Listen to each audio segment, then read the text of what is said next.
Saudi warplanes kill 8 civilians in Taiz.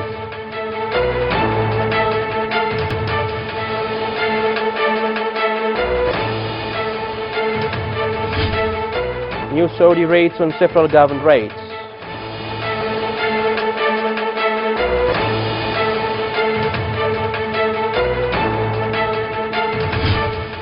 Cholera epidemic spreads rapidly for the second month.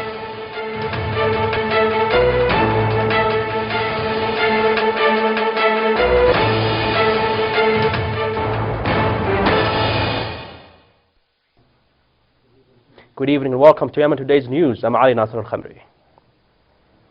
8 citizens were killed and others were injured by Saudi air raid on Moza Directorate of Taiz Governorate. A local source in the Governorate confirmed that Saudi air jets targeted a citizen's shop in Al Arish region of Moza, killing 8 citizens and wounding others in Inchil too. Less than 24 hours, the Saudi jets killed 2 other citizens by targeting their vehicle in Mount Aqar area of the same directorate.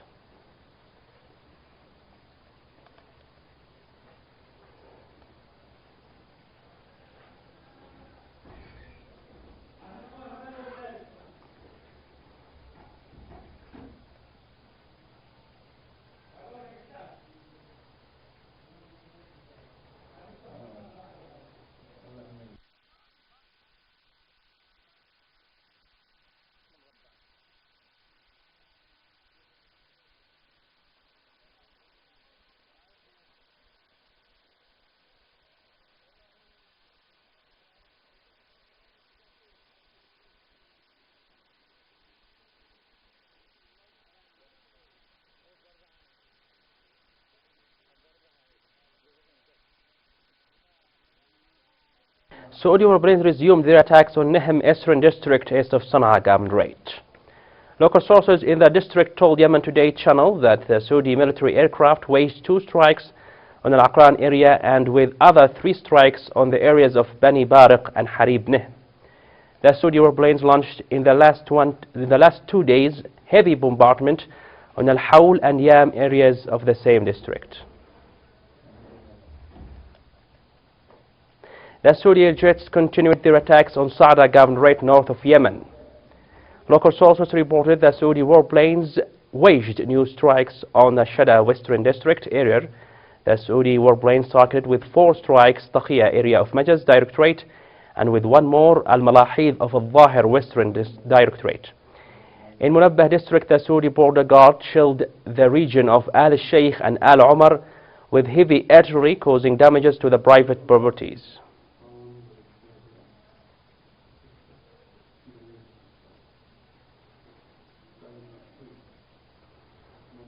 In Marib, the Saudi warplanes waged 3 airstrikes on Harib al-Qaramish district south of the governorate. The new air raids come after hours of targeting several areas of Surwah district with 5 strikes. It is worth mentioning that the Saudi warplanes launched daily strikes on Surwah targeting the civilians and their properties.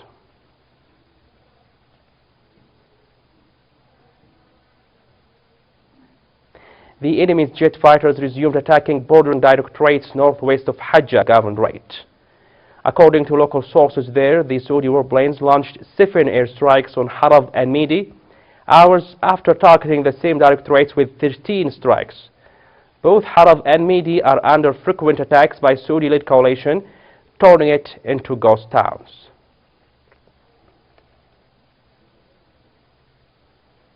Foreign Minister Hisham Sharaf met the United Nations Resident Coordinator for Humanitarian Affairs in Yemen, Jimmy McGoldrick. The meeting discussed the need to reopen Sana'a International Airport to commercial and seafood air traffic and suggested sending a specialized team for the United Nations or the European Union to verify the Saudi claims on the security of navigation at Sana'a Airport, where the traffic at the airport is continuing for United Nations aircraft. At the meeting, Minister Sharaf handed the United Nations official a letter to the United Nations Secretary General concerning the results of the comprehensive meeting that gathered the Prime Minister of the Salvation Government and number of ministers with a special envoy to the Security Council and his accompanying delegation held on May 23rd. The minister stressed that the forthcoming briefing of the special envoy to the Security Council on May 30th should reflect what the envoy of the United Nations Secretary General and the Prime Minister have discussed and the views they exchanged. Humanitarian situation in Yemen is getting worse as cholera epidemic is spreading rapidly in Yemen, taking the lives of hundreds of people since the declaration of its return in May to kill up to now more than 400 people. Here is the report.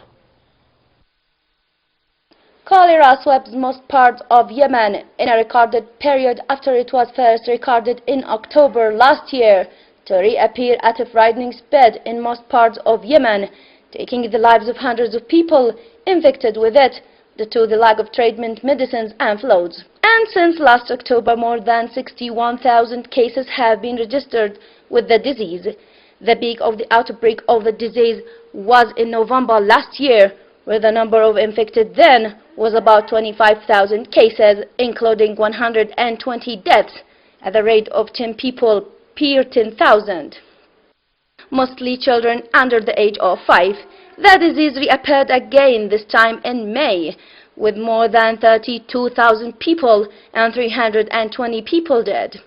The disease-related diagram published by WHO showed the most prevalent areas of the epidemic. It appears that the capital Sana'a is the most affected, followed by Hajjah and Amran and Sana'a Governorate. While in its last statement, the UNICEF announced that the epidemic victims had risen to 437 deaths in a month.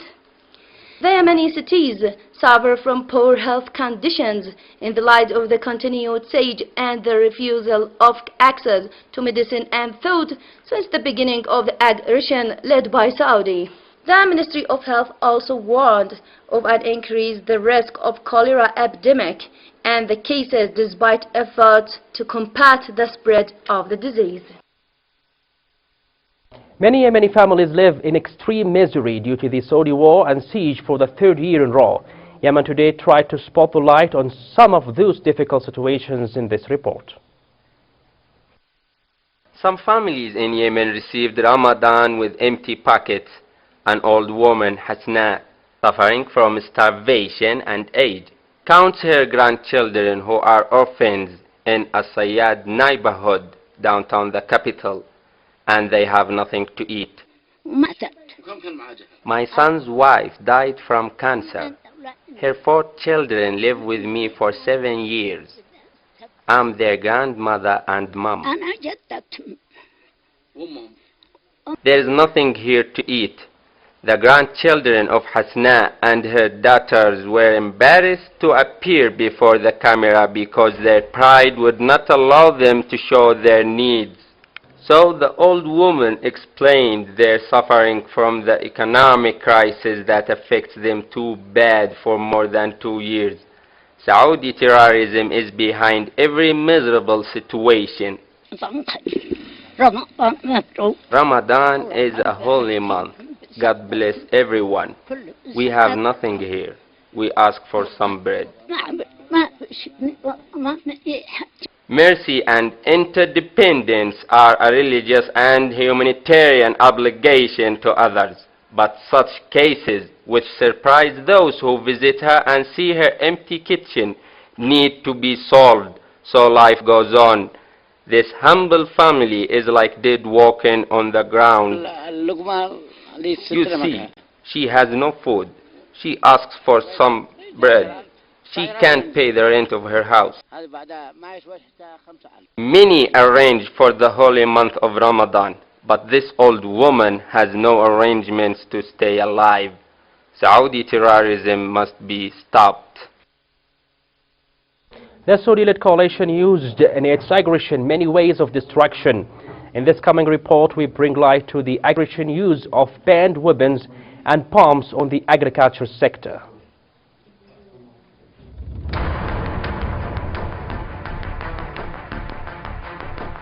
The Saudi aggression varies in killing the Yemeni people in variable ways, in which the Saudi enemy used in the war in Yemen indirect and new way to spread the diseases and epidemics in the Yemeni lands and sky through its using internationally banned weapons and bombs that